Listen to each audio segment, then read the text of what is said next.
Bonjour à vous et bienvenue dans ce nouvel épisode de l'art de ta puissance. Aujourd'hui, c'est encore un enregistrement d'un Monday Talk, mais j'ai décidé en tout cas de ne pas d'enregistrer la vidéo parce que j'étais pas fan du résultat et puis j'ai eu plusieurs retours qui m'ont confirmé que d'autres personnes n'étaient pas fans. Du coup, je me suis dit que ça avait été une idée, mais pas forcément une bonne, et on évolue.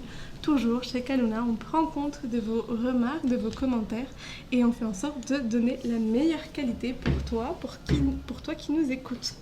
Et let's go avec ce Monday Talk.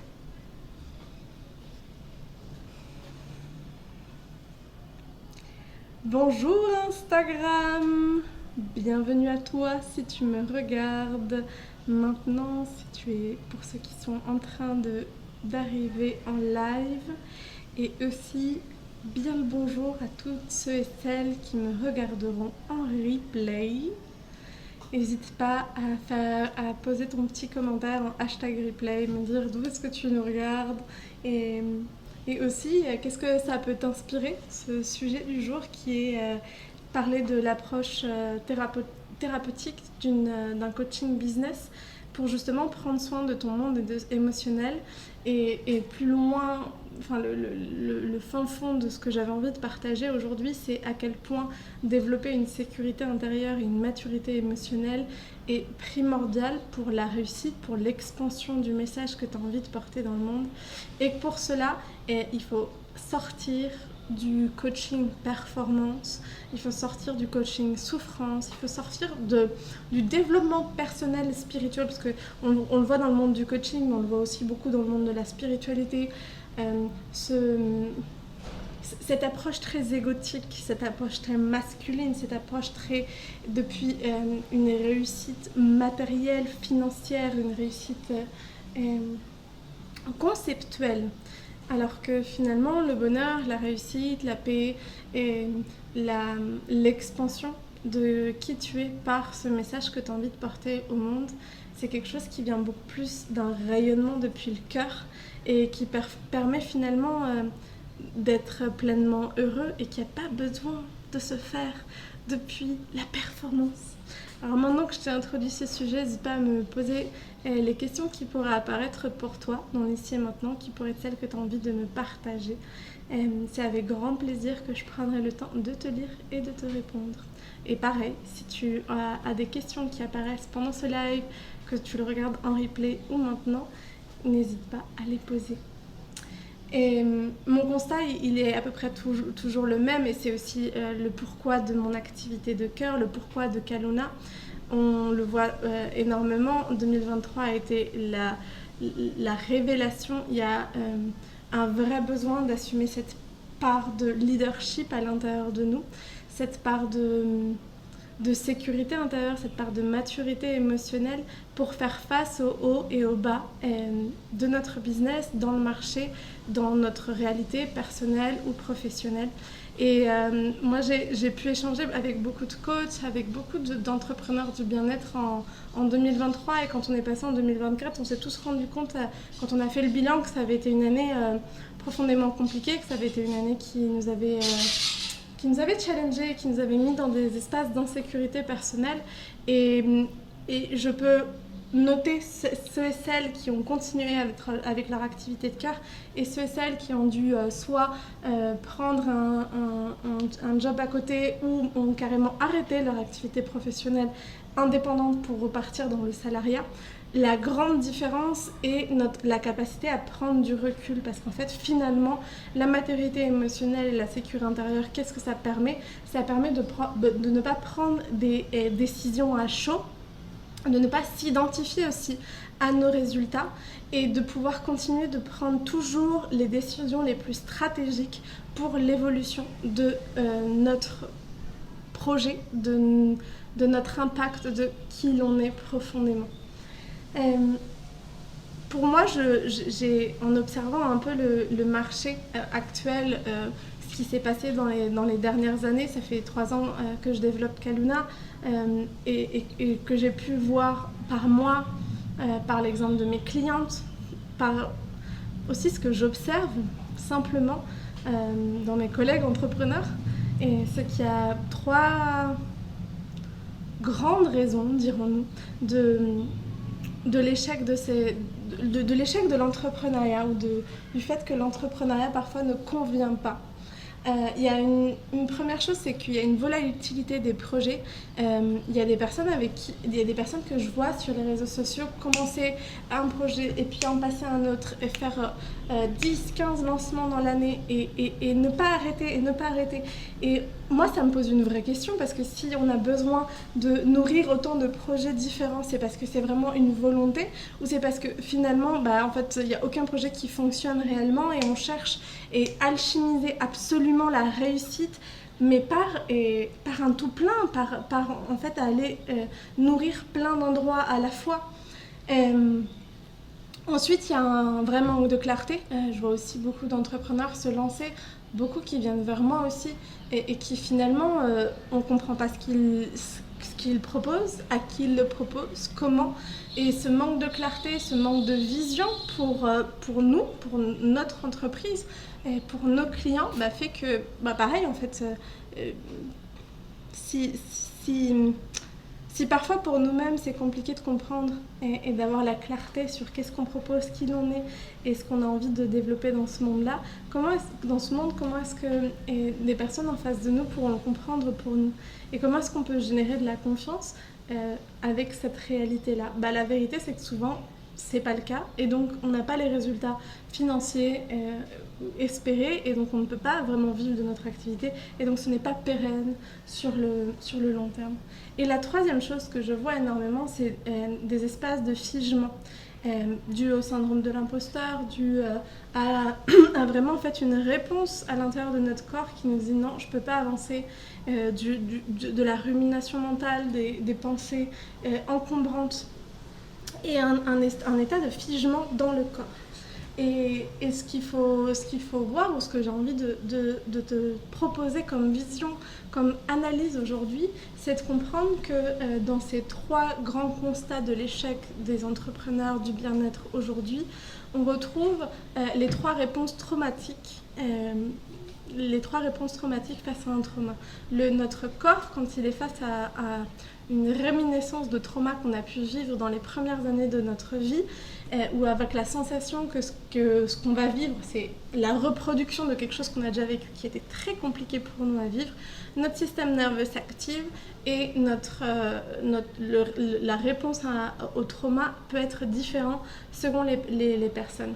Il y a l'état de fuite, qui est du coup dans la volatilité des projets, en fait, avec aucun engagement en profondeur sur le projet, à la compréhension de comment est-ce qu'on peut réellement faire en sorte que ce lancement qu'on est en train de faire, que cette offre qu'on est en train de proposer, comment est-ce qu'on va aller séduire notre audience pour lui faire comprendre la valeur ajoutée, la promesse qu'il y a derrière, pour lui faire comprendre pourquoi est-ce que c'est le bon moment pour elle, pour lever ses objections. Tout ça, quand on a un système de réponse qui est celui de la fuite, en fait on va juste passer d'un projet à l'autre, d'une relation à l'autre, sans réellement d'engagement. Et le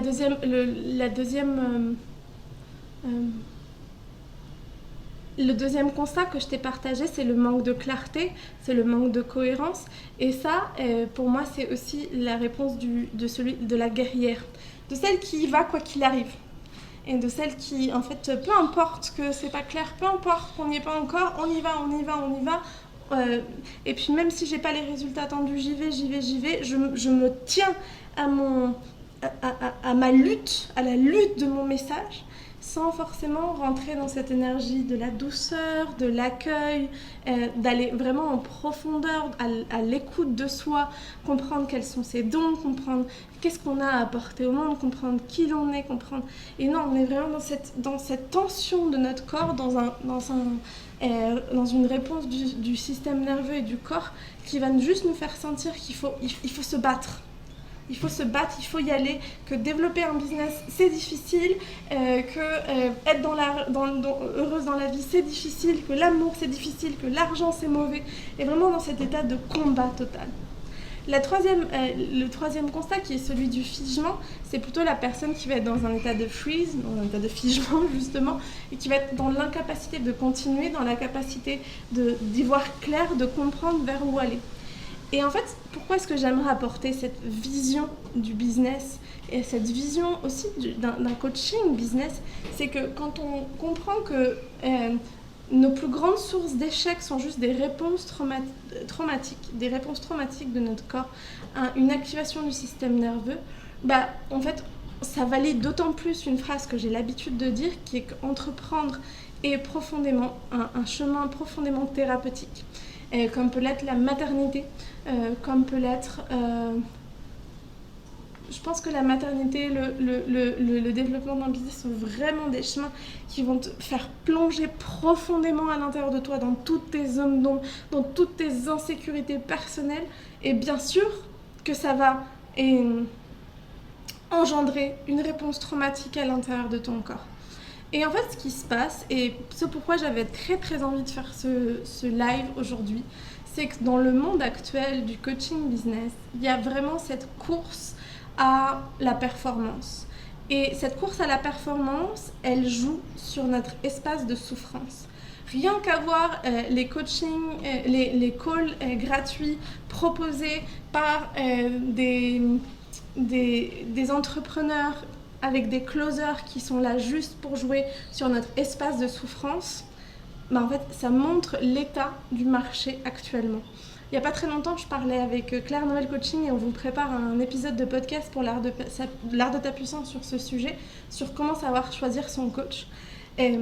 Parce que profondément, quand on est dans un état activé de notre système nerveux, avec peut-être des difficultés de sommeil, avec peut-être une difficulté à y voir clair, un manque de clarté, un manque d'appétit, un manque d'envie, où on n'arrive plus à être connecté avec notre grande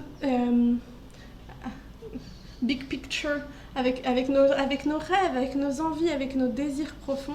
Quand on est dans cet état-là, quand on va avoir un appel de coaching, un appel de découverte avec un coach qui vient là pour te dire « Ah oui, mais c'est normal que tu réussisses pas, parce que si tu veux faire plusieurs choses à la fois, non. » Ou « Ah non, mais tu te montres même pas sur Internet, sur les réseaux sociaux, comment est-ce que tu crois que tu vas être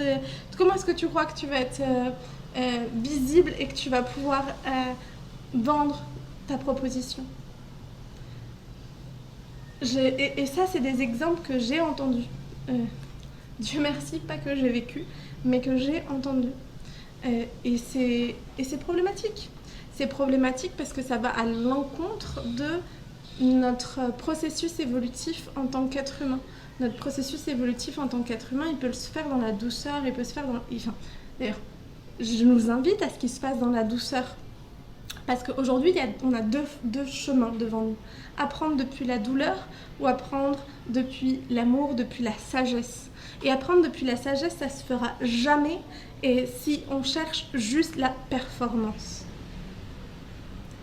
Être performatif, c'est bien, mais cette performativité, cet esprit yang doit être vraiment couplé avec un yin, avec une douceur, avec une écoute, avec une observation, avec même parfois une lenteur qui est vraiment, vraiment nécessaire. Et c'est pour ça que dans mon approche du coaching business, il y a de plus en plus une approche thérapeutique. Alors je ne suis pas thérapeute, je suis en train de me former aux techniques somatiques pour pouvoir les apporter aussi dans mes approches, dans mes accompagnements. Aujourd'hui, il y a une partie très énergétique, que ce soit avec la médecine du cacao, que ce soit avec le Human Design, mais aussi avec tout ce qui est neurosciences, de reprogrammation de nos croyances. Mais pas seulement. Mais je pense qu'il y a vraiment besoin d'aller au-delà. L'approche somatique, ce qui permet, c'est vraiment d'aller libérer dans notre corps des espaces de cristallisation de ce qui a existé, de ces expériences qui sont désagréables pour nous. Et quand on se retrouve dans l'entrepreneuriat de nouveau face à une zone d'insécurité, ce qui est de nouveau révélé. Et j'invite vraiment à tous les accompagnants qui pourront m'écouter aujourd'hui et à tous les professionnels, entrepreneurs, professionnels du bien-être à avoir de plus en plus une approche intégrale, intégrative de l'être humain. Parce que l'être humain n'est pas juste émotion, l'être humain n'est pas juste spirituel, l'être humain n'est pas juste énergétique, l'être humain n'est pas juste performatif. L'être humain n'est pas juste matière, l'être humain est tout ça à la fois. Aujourd'hui, j'ai quand même envie de te laisser repartir de cet espace de live avec des pistes. Comme tu le sais, c'est l'une des choses les plus importantes pour moi quand je crée du contenu, que vous puissiez repartir avec des pistes concrètes, des pistes à explorer, des pistes à mettre en action dès maintenant. Et pour la première chose que j'avais envie de te laisser, c'est vraiment d'aller regarder profondément quelles sont tes croyances. Quelles sont tes croyances liées à ton identité, liées à la réussite, liées à l'argent, liées par exemple aussi à ton prochain lancement. Je ne sais pas si tu es en train de préparer un lancement dans ton business ou s'il y a une offre que tu aimerais vendre, si tu as un produit que tu es en train de designer, si tu as une offre, un service que tu es en train de designer aussi. Te poser la question, ok, aujourd'hui par exemple, et moi, je pourrais être créatrice de chaussures véganes en cuir et je pourrais me dire, en fait, j'ai la sensation aujourd'hui, je crois que personne ne payera le prix de ces chaussures à un prix juste. Et vraiment aller de manière crue, de manière vraie. C'est quoi ton état de croyance aujourd'hui? Où est-ce que tu en es? Comment est-ce que tu te vois? Depuis quoi est-ce que tu crées? Il ne faut pas oublier que ce qu'on croit, on le crée et que plus on fait face à nos croyances, plus on a la possibilité de les transformer en croyances qu'on a vraiment envie pour notre vie. Donc c'est quoi tes croyances aujourd'hui? C'est quoi tes croyances vis-à-vis de toi, vis-à-vis de qui tu es, vis-à-vis de ce que tu as envie de faire? Et je t'invite pour chaque croyance, à les transformer en 3 croyances impuissantes, transformatrices. Donc si aujourd'hui je me dis personne n'achète des chaussures véganes à un prix juste, je le transforme en 3 croyances. Aujourd'hui, j'attire à moi des personnes qui reconnaissent, des personnes conscientes qui reconnaissent l'importance de ne pas utiliser les animaux dans la fabrication de nos vêtements et qui souhaitent participer d'une économie juste. Je choisis de croire profondément que le monde est en train de se transformer et que l'argent vient à moi. Je choisis de croire profondément que je suis payée à la juste valeur de mes services, de mes offres. Comme tu as pu le voir sur les 2 derniers exemples, j'ai choisi de dire « je choisis de croire ». Et à chaque instant, il se trouve 2 chemins devant nous. Et tout part d'une décision, tout part d'un choix. Qu'est-ce que tu choisis aujourd'hui de croire? Et ça, c'est un exercice qui peut prendre pas mal de temps. Moi, je l'ai refait hier. J'ai trouvé 8 croyances. J'en ai créé 3 pour chacune de ces croyances. Et ça m'a bien pris 45 minutes. Et puis après, c'est vraiment de te les répéter. Moi, j'aime bien faire chaque croyance 3 fois. Donc, généralement, je fais pour chaque croyance négative, chaque croyance limitante, je vais juste répéter les croyances que je choisis et les répéter la croyance numéro 1, la croyance numéro 2, la croyance numéro 3 et le tout par 3. Et pour réellement, et ce pendant plusieurs jours, vraiment d'aller au fond du fond de c'est quoi tes croyances, comment est-ce que tu les transformes, comment est-ce que tu te permets de vivre quelque chose différemment. Si tu nous regardes en replay ou si tu nous regardes par ici, n'hésite pas à mettre un commentaire de aujourd'hui, je choisis de transformer la croyance de entreprendre c'est difficile en je crée depuis mon cœur un business qui soutient mes rêves. Je choisis de croire que entreprendre c'est une aventure transformative, une aventure puissante et une aventure facile. N'hésite pas à les commenter. par ici, je serai très très heureuse de les voir. Si tu vas écouter le podcast, enfin le replay de ce live en podcast, pareil, dans l'espace commentaire, commente, partage, j'adore. La deuxième chose que j'avais vraiment envie de te partager, c'est l'importance d'un accompagnement thérapeutique. Aujourd'hui, à l'intérieur de mes accompagnements, j'ai une vision du coaching qui est de plus en plus thérapeutique, comme je te le partageais. Et en même temps, je sais que jusqu'à un certain point, je peux accompagner. On est de plus en plus de coach business à avoir cette approche-là. Et franchement, je suis vraiment si honorée et si heureuse de ça. Mais parfois, il y a une certaine limite. Moi, je sais que, par exemple, dans la dernière Magic Business School, je me suis retrouvée avec une entrepreneur où on a pu avancer énormément jusqu'à un certain point. Et en même temps, là, on se retrouve dans une phase assez dure, en tout cas dure dans le sens cristallisante, dirons-nous.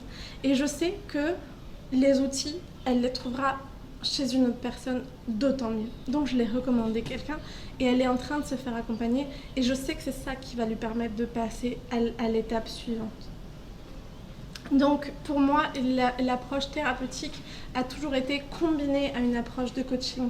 J'ai une thérapeute autant que j'ai une mentor coach parce que c'est important, parce qu'en fait, aller guérir le passé, c'est ce que fait la thérapie, permet de pouvoir construire un futur en paix, permet de pouvoir rentrer en action depuis un espace de sécurité, depuis un espace de détachement et depuis un espace de stratégie.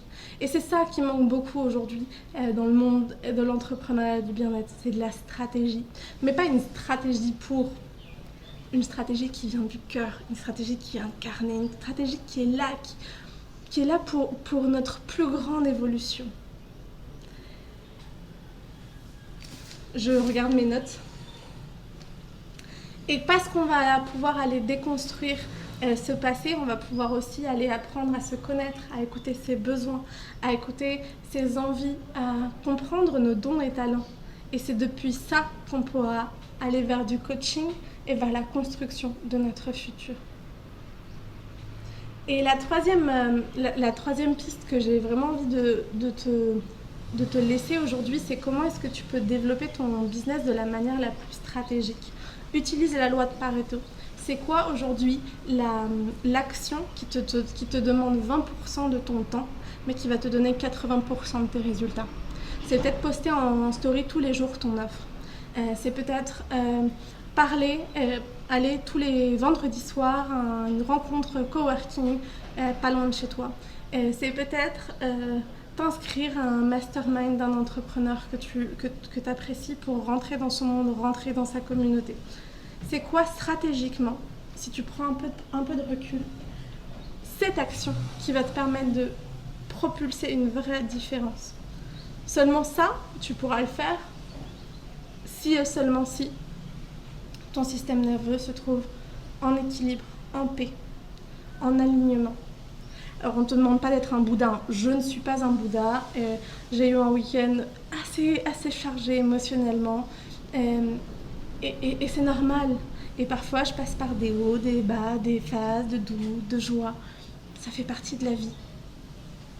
Mais sans être un bouddha et avoir la capacité de se détacher de l'émotion pour agir de la manière qui nous sert dans notre plus grande version, dans l'expansion de notre être, ça, c'est de la maturité émotionnelle.